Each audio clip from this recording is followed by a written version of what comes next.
Education in early America was quite different from school as we know it today.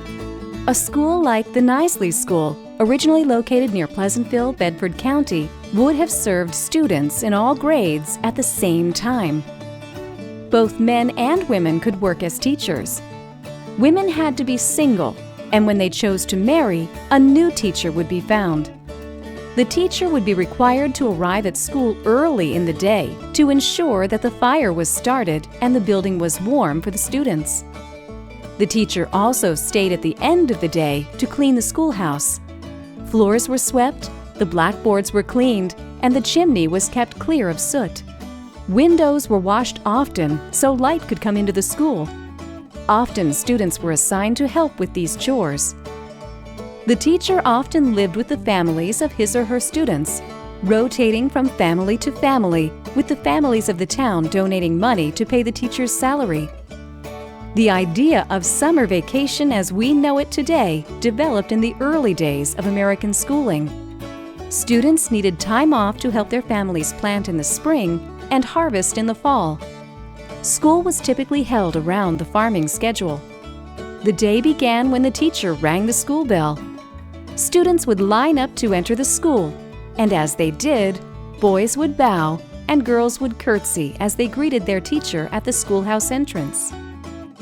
School would begin with a prayer.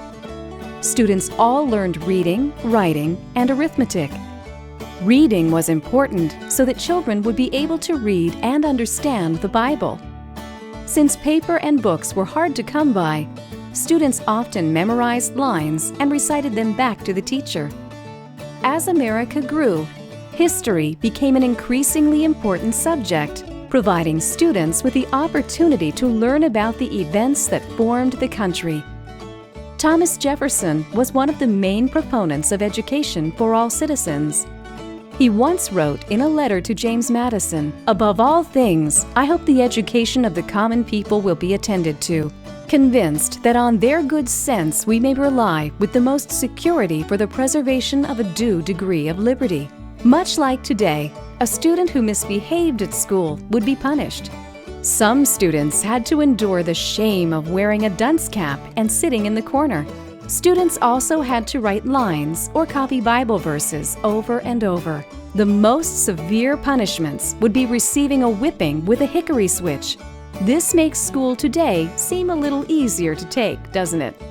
Of course, teachers had rules to follow as well. Locate the Rules for Teachers from 1872 on the wall. Could your teacher have followed all of these rules? Feel free to purchase a copy from the gift shop to show your teacher how good they have it today.